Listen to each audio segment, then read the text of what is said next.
그 경륜, 하나님의 다스리심을 배제하는 것이라고 그랬습니다. 그런데 도둑질에도 여러 가지가 있다고 했습니다.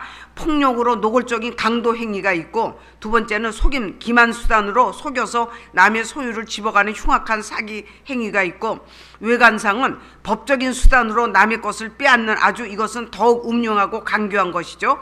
또 네 번째는 아첨하며 선물로 받은 채 하면서 속여 남의 것을 빼앗는 것도 있습니다. 그래서 우리가 이웃의 소유나 돈을 우리가 갖는 방법은 속이거나 해야겠다는 욕망이 될 때 모두가 도둑질이 된다는 것입니다. 그래서 법정을 통해서 남의 재산을 얻는다 하더라도 하나님의 심판은 변하지 않고, 강교한 사람이 복잡한 사기 수단으로 단순한 사람 앞에 올무를 놓아서 결국은 끌어넣을 때 하나님께서는 그 사기 수단을 보시고, 또 세력 있는 자들이 세력 없는 약한 사람들을 법으로 압박하여 꺾어버릴 때 하나님께서는 그 냉혹한 법을 보신다고 했습니다. 또 간악한 자가 부주의한 자를 미끼로 호려서 낚시에 걸 때 그들의 호림도 보신다고 합니다. 이 모든 일은 인간의 심판을 받지 않으며 눈에 잘 띄지 않는다고 합니다. 이런 불의는 돈이나 상품이나 토지나, 그러니까 부동산이죠. 동산, 부동산, 내 간에서뿐만 아니라 이 중요한 것은 각 사람의 권리까지도 침범한다고 그랬습니다. 남의 권리를 침해하는 것도 도둑질하는 거라고 그랬습니다. 남의 권리를 침해하는 것도. 그래서 우리가 이 도둑질하지 말라 해서는 동산, 부동산도 가지면 안 되고, 권리도 남의 권리를 침해해서도 안 되고, 안 됐는데, 또 우리가 이웃에게 지고 있는 이 의무를 거부할 때도 도둑질하는 거라고 그랬습니다. 그게 뭐냐면요, 5번째 보면은 5번째, 우리가 이웃에 대해 지고 있는 의무를 거부할 때 우리는 그들의 재산을 횡령하는 것이다. 예를 들면 게으른 관리인이 주인의 재산을 소비하여 주인의 살림을 돌보지 않을 때, 맡은 재산을 부당하게 소비하거나 함부로 허비할 때, 하인이 주인을 조롱할 때, 하인이 주인의 비밀을 폭로할 때, 주인의 생명이나 재산에 대해서 배신 행위를 할 때, 이 반대로 주인이 그 하인뿐 아니라 집안 사람들을 난폭하게 괴롭힐 때도 도둑질하는 거라고 그랬습니다. 이 도둑질이라는 게 돈만 뺏어가는 게 도둑질이 아니고, 이 모든 것은 하나님 보시기에 도둑질인 것이다. 자기가 소명받은 책임에 따라서 남에게 해야 할 일을 실행하지 않는 사람은 남의 것을 주지 않고 자기가 차지하기 때문이다. 그래서 우리가 이웃을 돌아볼 때도 이웃에게 우리가 소명을 맡은 책임에 따라 남에게 해야 할 일을 하지 않는 것도 도둑질이라고 그랬습니다. 그래서 이 8계명, 도둑질하지 말지라는 계명은 다른 사람의 유익을 돌볼 의무를 우리에게 지어주는 것입니다. 남의 것만 훔치는 것이 아니고 다른 사람의 유익을 위해서 우리가 우리의 의무를 다해야 된다는 것입니다. 우리 자신의 처지에 만족하고, 이 처지에 만족한다는 것은 우리가 어떤 사람은 그래도 좀 풍족하게 사는 사람도 있고 어떤 사람은 좀 쪼달리는 사람도 있고 그렇잖아요. 그러나 이것은 다 하나님의 은혜와 뜻 가운데서 되는 것, 이 물질은 하나님이 논아주시는 거기 때문에 그 자기 자신의 처지에 만족하고 그 처지에서 정직하고 합법적인 이익만을 얻는 데 힘쓴다면 이 계명을 바르게 지키는 것입니다. 우리가 항상 목표로 삼아야 하는 것은 우리가 나의 지혜와 조력으로 힘 잘하는 데까지 내 주변에 있는 다른 사람들의 재산을 지키도록 진실하게 우리가 도와줘야 되는 거예요. 그러니까 사기를 해먹는다는 것은 그건 진짜 하나님 보시기에 그거는 복을 받지 못할 짓이죠. 우리는 내가 갖고 있는 지식과 지혜와 힘껏 내 주변에 있는 모든 다른 사람이 가지고 있는 개인의 재물을 진실하게 잘 보존하며 살아갈 수 있도록 도와줘야 된다는 것입니다. 그러나 신용이 없고 부정직한 사람을 상대로 해야 될 때는 그들과 싸우기보다는 차라리 우리 것을 내어줄 생각을 하라. 이게 뭐냐면요, 우리가 그런 얘기 들어보셨어요? 요새 좀 많이 나도는 말인데, 변호사들이 누구 때문에 먹고 사는가? 변호사들이 그리스도인 때문에 먹고 산다. 하도 그리스도인들이 소송을 많이 해서 변호사들이 먹고 산다는 거예요. 근데 하나님은, 예수님이나 하나님은 소송하지 말라는 거예요. 네가 신용이 없고 부정직한 사람을 상대로 네가 손해를 보았느냐? 그러면 해보는 데까지 해보다가 저기 그 재판을 하지 말고 신용이 없고 부정직한 사람들과 상대로 싸우지 말고 네 걸 그냥 내줘라. 네가 손해본 것을 그대로 내줘라. 왜 그럴까요? 하나님이 알고 계시니까. 하나님이 그거 우리는 하나님을 잘 인식 못하지만 하나님이 그거 다 보고 계신다는 것을 아셔야 돼요. 남에게 사기 쳐먹고 나쁜 짓 한 거 그거 그래서 어떻게 싸울 길이 없잖아요. 그래서 우리가 지난번에 이게 시간이 없는데 제가 또 딴 얘기하는데 지난번에 이거는 우리 그리스도인들하고는 맞지 않는 거지만 우리가 어떤 사람한테 돈을 빌려줄 때나 뭘 빌려줄 때는 두 가지를 꼭 기록하래요. 어느 변호사가 13년 동안 사기만 전담한 그 검사가 변호사로 개업하면서 책을 냈는데 거기에 두 가지를 꼭 기록하래요. 내가 상대방에게 돈을 빌려줄 때 어디에다 쓰려고 돈을 빌려가는가. 두 번째는 어떻게 이 돈을 갚을 것인가. 그러면 우리가 민사재판으로 갈 때 돈을 못 받는 수가 많잖아요. 민사인을 승소해도 우리가 그 사람이 돈이 없으면 우리가 받지 못하잖아요. 근데 그럴 때 우리의 기분을 좀 풀 형사재판에는 형사에는 입건할 수가 있다는 거죠. 이건 여기하고 상관없는 얘기인데 제가 말씀드리는 거예요. 왜냐하면 내가 어떻게 이 돈을 갚을 것이며 내가 이 돈을 빌려서 어디에 쓸 것인가를 이거를 기록을 해놓으면 그 사람이 그거를 그렇게 못했을 때는 형사 입건은 된다는 거예요. 그러니까 조금 반부는 풀리는 거지만 예수님께서는 그것까지도 하지 말라는 거죠. 그것까지 하지 말고 재판하지 말고 차라리 네가 사기당한 거 그냥 내줘라. 그리고 그냥 하나님 앞에서 살아라 이거예요. 근데 그리스도인들이 하도 재판을 많이 하니까 그런 말이 그 판검사들 사이에 변호사들이 그리스도인들 때문에 먹고 산다 이런 말이 있다는 거예요. 그러니까 우리가 그리스도인이 얼마나 하나님의 말씀에 불순종하며 사는가 하는 것은 우리가 알 수 있는 거죠. 그저 사기당했으면 그냥 그걸 할 수 없는 거예요. 그랬습니다. 그건 또 나중에 얘기할 기회가 있으면 하고요. 그뿐 아니라 우리는 사정이 어려운 사람들의 곤란을 나누며 우리의 풍성한 것으로 그들의 공공을 도와줘야 한다. 이 도둑질하지 말라는 것에는 이런 남을 도와줘야 될 일도 있다는 거예요. 우리는 각각 어느 정도까지 남에게 대한 의무가 있는가를 알아서 충실히 빚을 갚아야 된다. 내 책임을 다 못할 때는 빚을 진 거예요. 빚을 진 거. 하나님은 그걸 무슨 빚이라고 그랬어요? 사랑의 빚, 무슨 빚을 진다고 그랬죠. 그래서 요번 거 굉장히 중요한 건데 한번 들어보세요. 첫 페이지 밑에 국민은 지배자들을 존경하며 그들의 정치를 참고 견디며 그들의 법과 명령에 복종하며 하나님의 호의를 잃어버리지 않는 것이며 무엇이든지 거절하지 말아야 한다. 하나님의 호의를 잊어버리지 않는 것이란 뭐냐겠어요. 하나님을 우리가 자식이 부모에게 어떻게 공경하라고 그랬어요. 주 안에서 공경하라고 그랬듯이 우리가 대한민국 대통령과 정치 지도자들에게 어떻게 우리가 순종해야 되는가? 주 안에서 순종하라는 거예요. 예수를 믿지 못하게 방해하거나 어떤 그러한 결정이 나아질 때는 우리는 반기를 들어야 되지만 그것이 아니라면 우리는 지도자에게 순종해야 되고 그래서 우리가 독재 국가도 그것만 하나님을 믿는 것에 방해만 안 하면 독재자도 우리가 용납해야 되고 그렇다는 말을 지난번에 했죠. 그래서 이렇게 국민은 지배자에 대해서 이런 마음을 가져야 되고 지배자는 대통령과 정치 지도자들은 일반 국민을 돌보며 이게요. 도둑질하지 말라는 곳에 들어가 있는 거예요. 이렇게 자기의 책임을 잘 감당해야 못하는 것도 도둑질하는 거라는 거예요. 이게요. 그래서 지배자들은 일반 국민을 돌보며 공안을 유지하며 선한 사람을 보호하며 악인들을 처벌해야 한다. 만사를 처리할 때는 최고의 재판관이신 하나님에게 근무 보고를 하려는 듯한 자세를 우리 집에 가져야 된다. 또 하나는요. 목사들은 어떻게 해야 되는가? 교회의 목사들은 말씀을 충실히 전하며 구원의 교리를 불순하게 하지 않고 순수하고 순결하게 하나님의 백성에게 전달해야 된다. 이것이 8계명을 지키는 거예요. 교훈으로 가르칠 뿐 아니라 실생활의 모범을 보이면서 가르치라. 맡은 양떼에 대해서 선한 목자로서의 권위를 행사하라. 이것도 교회 목사가 이렇게 말씀을 충실히 전하지 못하는 것도 8계명 도둑질하는 거에 들어가는 거예요, 이게요. 그다음에 신자들은 또 어때야 되는가? 신자들도 그들을 하나님의 그 목사를 하나님의 사자와 사도로 그들을 영접하며 최고의 선생이 이 그리스도죠. 우리에게 최고의 선생은 그리스도예요. 그 최고의 선생이 허락하신 명예를 최고의 선생이 목사에게 허락하신 명예를 목사들에게 돌리며 목사의 생활에 필요한 것을 제공해야 된다.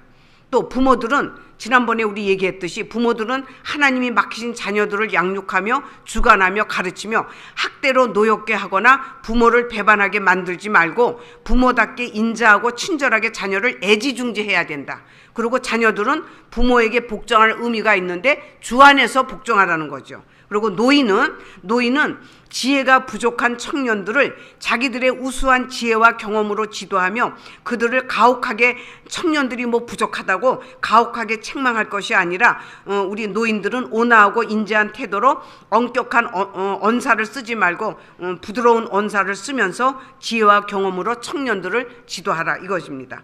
주인들은 종들에 대해서 그리고 종들은 열심으로 부지런히 주인에게 복종하되 보이려는 것이 아니라 눈앞에 보이는 것으로가 아니라 충심으로 하나님을 섬기듯 하라. 주인들은 종들에 대하여 까다롭고 고집을 피워 공연히 엄격하거나 학대해서는 안 된다. 도리어 그 종들을 형제로 인정하며 자기 주인인 자기도 주님 앞에서는 그들과 같은 종인 것을 인정하고 종을 서로 사랑하며 인자하게 대우해야 한다.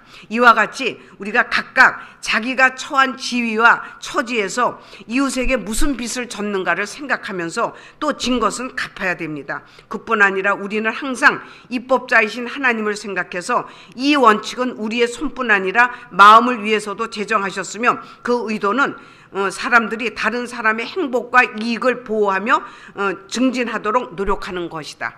우리가 도둑질하지 말지니라의 이 도둑질에는 이렇게 남의 유익을 위해서 나의 모든 것을 쏟아부어서 노력해야 된다는 것, 남의 유익을 위해서 이거를 잊지 마셔야 됩니다. 9째 계명, 내 이웃에 대하여 거짓 증거하지 말지니라. 이 해석은 하나님은 거짓말을 진리이신 하나님은 거짓말을 미워하시므로 서로 진실이 실행하여 속이지 말라는 것이다. 우리는 남을 중상하지 말며 중상모략이죠. 터무니없는 말로 헐뜯고 이렇게 손상시키는 거죠. 인격을 거짓으로 남의 재산을 해하지 말아야 한다. 함부로 뻔뻔한 험담을 해서는 험담을 해서 남을 해쳐서는 안 된다.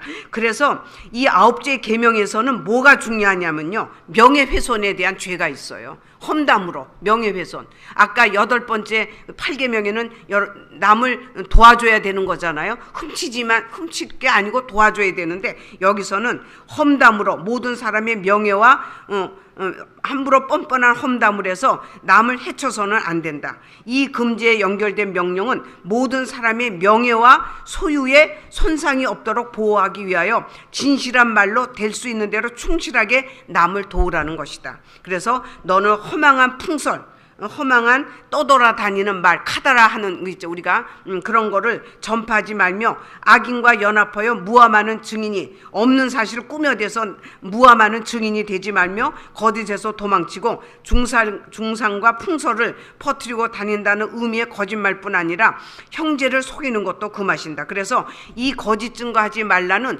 두 가지, 이 계명에서의 굉장히 중요한 두 가지 특별한 계명은 금지하시는 것은 악의와 험담으로 이웃의 명예를 손상시키지 말라는 거예요. 이웃의 명예. 그리고 두 번째는 거짓말이나 심지어 회방으로 남의 재물을 뺏지 말라는 것입니다. 법정에서 거짓 증언으로 거짓 맹세하여 하나님의 이름을 모독하며, 그게 제 3계명이죠. 이 계명을 올바로 지키려면 진실을 말함으로써 이웃의 명예와 이익을 지켜줘야 한다. 여기 보면은요, 전부 그냥 이웃의 이익이에요. 이웃을 위해서 잘되게 우리가 해줘야지 하나님께로부터 우리가 복을 받아. 하나님께서 너무 기뻐하시는 거죠. 이웃의 이익을 위해서 하라는 거예요. 그래서 이 계명을 올바로 지키려면 진실을 말함으로써 이웃의 명예와 이익을 지켜주어야 한다. 이렇게 하는 것이 공정한 것이며 많은 재물보다 명예가 더 귀하다고 잠언 22장 11절에 말했잖아요. 명예훼손은 재물 탈취보다 더 큰 상해가 된다. 재물을 잊어버리는 것보다 명예를 훼손하는 것이 더 그 사람에게는 더 큰 해가 되는 거예요. 그래서 우리가 우리 법에서도 명예훼손의 죄는 조금 형량이 높아요. 형량이. 우리가 사기죄는 조금 형량이 낮아도 이제 그것도 좀 높아져야 되겠죠. 사기죄는 그런데 명예훼손죄는 형량이 조금 높습니다. 그거는 성경적이죠. 그러니까 명예훼손은 재물 탈취보다 더 큰 해를 명예훼손 받은 사람에게 주기 때문에, 그러나 재물을 약탈할 때에도 손으로 빼앗는 것 못지않게 거짓 증언으로 우리가 빼앗는 경우가 있다고 했습니다. 하나님은 이웃의 명예를 소중하게 여기는데 우리는 놀라리만큼 경솔하고 냉정하게 이 죄를 이웃의 명예를 손상시키는 죄를 짓는 때가 많습니다. 이 병이 없는 사람이 없어요. 대부분이 99.9% 100%가 전부 다 험담으로서 거짓 증거로서 남의 명예를 훼손시키는 이 병은 대부분이 다 갖고 있는 죄예요. 우리 한번 생각해 보세요. 얼마나. 그래서 우리는 남의 죄악을 들추어 폭로할 때 뭐가 있어요? 독성 있는 쾌감을 느낀다고 그랬어요. 남을 흉볼 때 얼마나, 내가 남을 흉볼 때도 기쁘고 즐겁고 재미가 있잖아요. 재미가 없는 상황 속에서 남을 한번 흉을 내보기 시작하세요. 분위기가 달라집니다. 그리고 또 하나는 그것을 들으려고 하는 사람에도 죄가 있다는 거예요. 그거를 남의 험담하는 것을 즐겁게 들으려는 이 마음을 갖는 사람에게도 하나님께서는 죄 없다고 하지 않으신다고 그랬습니다. 그래서 우리가 거짓말하지, 그러면서 또 뭐라 그래요? 또 변명으로 난 거짓말 잘 안 해. 나는 거짓말을 잘 안 할지 몰라도 남의 험담은 막 잘한다는 것을 우리가 잊으시면 안 돼요. 그거는 변명도 되지도 않아요. 난 거짓말 잘 안 해. 그런데 근데 가만히 보면 거짓말이 정말 술술술 나와요. 거짓말이. 저는 가끔 그걸 내가 미쳤나? 내가 지금 여기서 왜 이 말이 여기서 나오는 거야? 제가 미쳤나? 이런 생각을 해요. 거짓말이 그냥 술술 나와요. 술술. 거짓말이. 그래서 이웃의 명예에 대해 하나님이 관심을 갖는다는 사실만으로도 우리는 이웃의 명예를 보호하도록 분발해야 합니다. 따라서 험담이 전적으로 정죄된다는 것은 의심할 여지가 없습니다. 험담은 그 사람이 미워서 하는 비난이에요.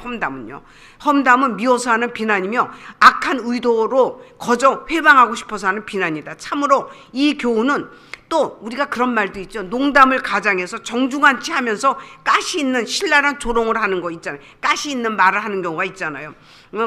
이런 것까지도 하지 말라는 거예요. 그들은 이런 건방진 짓으로 형제들을 상하게 하여 수치와 슬픔을 주기 때문에 그런 것도 하지 말라는 거예요. 그래서 우리의 혀뿐 아니라 귀와 마음도 하나님은 주관하시기 때문에 우리가 험담을 듣고 싶어하는 마음이나 이 남에게 불리한 비판을 이게 들을 때 너무 쉽게 그 비평을 표명하지도 말고 그 비평을 들었을 때는 우리는 생각을 해봐야 돼요. 저 말이 진실인가? 다 사람마다 자기 입장에서 얘기하는 거잖아요. 그러니까 우리가 어떤 사람이 참 못마땅하게 좀 그런 게 있더라도 저 사람이 왜 나한테 저런 행동을 했을까, 말을 했을까 한번 생각해 보세요. 하면은 분명히 이유가 있어요. 다 각자 자기 입장에서 얘기하는 거잖아요. 그러니까 내가 어떤 말을 들었을 때 그것도 이렇게 잘 해석을 해야 돼. 해석을 잘해서 그래서 혀로 험담하는 병을 미워하시는 하나님이 이렇게 혀로 험담하는 것을 병이라고 그랬어요. 병. 이런 병을 미워하시는 하나님이 이 마음속 심중의 악한 의도를 비난하시지 않을 리가 없습니다. 그러므로 우리는 하나님을 두려워하며 사람이 요구하는 대로 혀나 귀가 험담과 신랄한 제담에 끌리지 않으며 이유 없이 교활한 의욕에 마음이 끌리지 않도록 우리가 주의해야 합니다. 우리는 모든 사람의 언행을 공정하게 해석해봐요. 남이 어떤 얘기를 했을 때 공정하게 해석을 해보라고 그래요. 저 사람이 왜 저렇게, 그러면 다 이유가 있어요. 이렇게 한번 생각해보면 저 사람이 저런 상처를 받아서 저 사람한테 이렇게 태도를 취하는구나. 그게 이해가 되더라고요. 그러니까 다 속에 상처가 있어서 그렇게 나오는 거예요. 그게요. 그래서 우리의 판단과 귀와 혀로 그들의 이웃의 명예를 진지하게 우리는 보호해야 한다고 그랬습니다. 자, 그 다음에 열째 계명, 내 이웃의 집을 탐내지 말지니라. 이것이 참 어려워요. 그래갖고 이게 지금 말은 많지, 종이는 조금 막 없는데 이것을 설명하려면 먼저 결론부터 얘기할게요. 자, 제10계명, 내 이웃의 집을 탐내지 말지니라 하면서 뭐가 나오냐면은 내 이웃의 아내나 내 이웃의 남종이나 내 이웃의 여종이나 내 이웃의 소나 낙이나 탐내지 말지니라. 그럼 여기서 보면은요, 이게 탐심을 금하는 건데, 탐내지 말지니라에 뭐가 있나? 내 이웃의 아내, 간음이죠. 또 내 이웃의 종이나 여종이나 말이나 낙이나, 이것은 탐심이죠. 탐욕. 물질을 갖다 이렇게 막 갖고 싶어 갖고, 이게서 10계명은 내 이웃의 집을 탐내지 말지니라는 것을 두 개로 얘기하면, 간음하지 말지니라고, 그러고 도둑질하지 간음하지 말지니라, 그 다음에 6, 7 살인하지 말지니라, 도둑질하지 말지니라, 거짓 증거하지 말지니라, 이 네 가지를 다 포함하는 거예요. 이게 10계명이.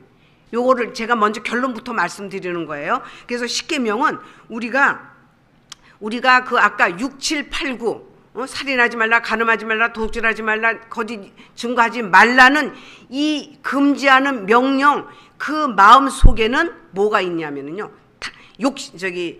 그 간음하고자 하는 욕심이 있잖아요. 음욕을 품는 게 있고, 남의 것을 좀 갖고 싶어하는 탐욕이 있고, 이렇게 그것이 우리 마음속에 있는 거예요. 이것을 갖지 말라는 거예요. 10계명은요. 탐욕을. 왜냐하면요, 예수님이 그러셨죠. 이건 결론을 먼저 얘기하는 거. 이거를 알아야 나머지를 빨리 읽어도 이해가 되세요. 예수님이 뭐라고 그랬어요? 옛사람이 말한 바 간음하지 말라 하였다는 것을 너희가 들었으나 나는 너희에게 말하노니 여자를 보고 음욕을 품는 자마다 이미 간음한 자라. 음욕을 품은 것을 보고도, 음욕을 품었지 내가 간음하진 않았잖아요. 내 손과 발로 행동을 하지 않았어요. 마음속에 내가 음욕이 있어요. 그래도 하나님께서는 그것을 죄라고 얘기하신다는 게 10계명이에요.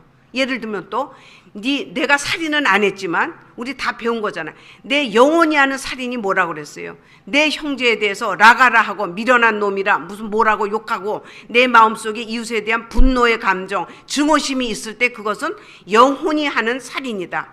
그렇기 때문에 마음속에 있는 이러한 정욕, 이런 것이 죄다라고 얘기하는 것이 10계명이라는 거예요. 행동으로 하는 건 없어요. 행동으로 하는 건. 그런데 이런 것이 우리 마음속에는 다 있어요. 그리고 또 하나 예를 들면요, 22분이에요. 또 하나 예를 들면요, 부자 청년이 예수님께 나와서 뭐라고 그랬어요? 내가 무엇을 하여야 영생을 얻으리까 했더니 예수님이 아까 간음하지 말라, 뭐 거짓말하지 말라, 뭐 쭉쭉쭉 얘기하면서 마지막으로 내 부모를 공경하라 했더니 내가 이것을 다 지켰나이다 그랬어요. 다 지켰어요. 외적인 행동으로는 죄를 범한 게 없어요. 그런데 예수님이 그러니까 뭐라고 그러셨어요? 그래? 네가 다 지켰냐? 그러면 네가 재물이 많으니까 네 재물을 팔아서 가난한 자들에게 나눠주고 나를 따르라고 그랬어요. 그랬더니 이 사람이 재물이 많은 거로 근심하면서 예수님을 떠나갔어요. 그러니까 이 사람의 마음속에는 뭐가 있었어요? 10계명 중에서 10번째 계명을 어긴 거죠. 탐심이 있었어요. 재물에 대한 아까운 마음. 이게 죄라는 거예요. 마음속에 있는, 내가 아직 행동으로 옮기지 않았지만 내 마음속에 있는 간음하고자 하는 마음, 또 물질에 대한 탐심, 뭐 이런 것들이 전부 다들 마음속에 이렇게 있을 땐 그것이 죄라는 것이, 행동으로는 안 했지만 죄라는 것이 10계명의 10번째 계명이에요. 그래서 요것만 하고 끝낼게요, 전도사님.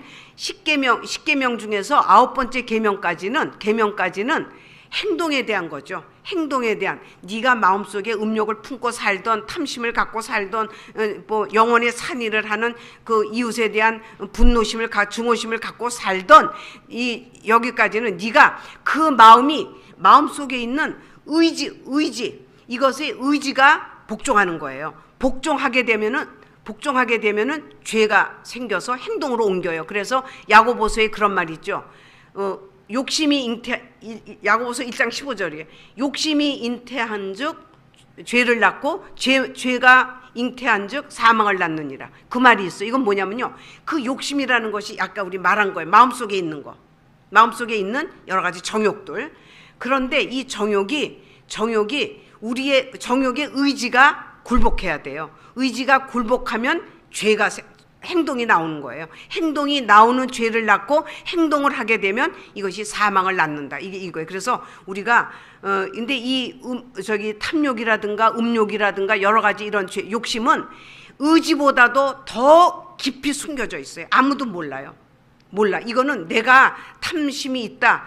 저는 내가 탐욕이 없는 줄 알았어요. 근데 제가 있는 거를 발견했어요. 어떤 사건이 때문에. 그건 나중에 기회가 되면 바쁘니까.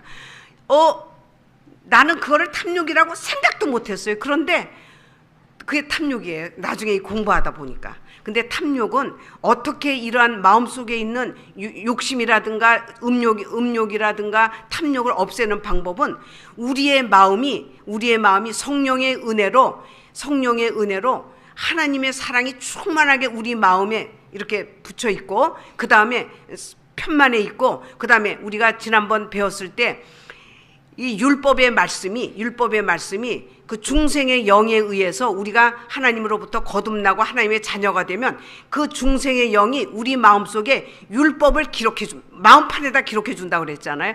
마음판에 기록해 주면 우리 마음속에서 약간 어떤 생각이 스치고 지나가죠. 어떤 여자를 보고 어떤 남자를 보고, 야, 멋있다.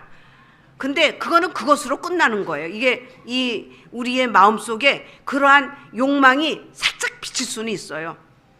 그거는 하나님이 그거는 죄로 여기지 않으신다고 그래요. 근데 우리가 그런 감정이 일어날 때 우리 마음판에 기록된 율법이, 이 율법의 정신과 어긋나는 감정이, 욕망이 일어날 때 그것을 억눌러 갖고 우리 마음속에 그 욕망이 생기지 않도록 하는 거예요. 청렴결박하게. 그래서 우리는 늘 말씀과 기도 가운데, 전도사님 26분인데 몇 분이에 끝나야 되는 거예요? 저거 시계 맞는 거죠? 네, 그럼 이제 그만할게요. 그래서 이거는 10계명은 집에, 10번째 계명 집에 가서 읽어보시는데 제가 중요한 거 얘기한 거예요. 마음의 품은, 간음은 안 했지만 간음하는 마음이 있을 때, 그리고 우리가 그런 부패한 감정을 갖고 있으면 유혹이 왔을 때, 어떤 마음이 내가 좀 그런 거 있는데 저기 그냥 멋진 남자가 지나가는 거예요. 그냥 난 멋있는 남자, 저쪽 보니까 멋있는 여자가 지나가는 거예요. 그랬더니 그것이 유혹이 돼 갖고 내 의지보다도 더 깊은 속에 이 숨겨져 있는 이 욕망이 막 불일 듯 일어나요. 왜냐하면 유혹이 우리의 욕망을 부채질한다고 그래요. 부채질해서 우리 그 숯불 피울 때, 숯불 갈비집 가면은 숯불 피워줄 때 송풍기로 막 피우는 집도 있잖아요. 부채질도 하고.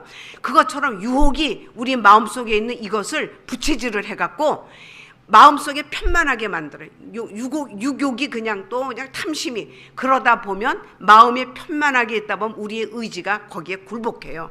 의지가 굴복하면 죄가 나오는 거예요. 그래서 행동으로 옮기게 되는 거예요. 그리고 그 순서가 그래요. 그래서 하나님이 이 10계명을 말씀하시는 거는 6, 7, 8 계명에서는 의지의 죄라고 그래요. 그거를 우리의 욕망이 의지를 억눌러 갖고 의지가 순종하게 해서 죄를 만들었기 때문에 그것을 의지의 죄라고 그러는데, 그거를 금지하신 것이 6, 7, 8, 9 계명이고 10계명에서는 그 의지 속에, 저 깊은 속에 숨겨져 있는 우리의 욕심, 탐심, 이런 것들이 우리 마음속에 생기지 않도록 하라는 거예요. 이건요. 그러니까 아주 청렴결백하게 마음이 깨끗해서 어떠한 예쁜 여자가, 잘생긴 남자가 지나가도 되게 여기에 잘생겼구나, 하나님이 저렇게 예쁘게 만드셨네, 잘생기게 만드셨네, 그냥 그걸로 끝나는 거죠. 거기에 무슨 다른 게 없는 거죠. 그런 상태로 우리를 만들으라는 것이 내 이웃의 집을 탐내지 말지니라는 10계명이에요. 10계명에 그게 차이가 있는 거예요. 제가 그걸 하고 요거는 집에 가서 읽으세요. 그냥. 네, 끝나겠습니다. 이제 한 번 남았어요. 다음 주일날 한 번 하면 끝내요. 네.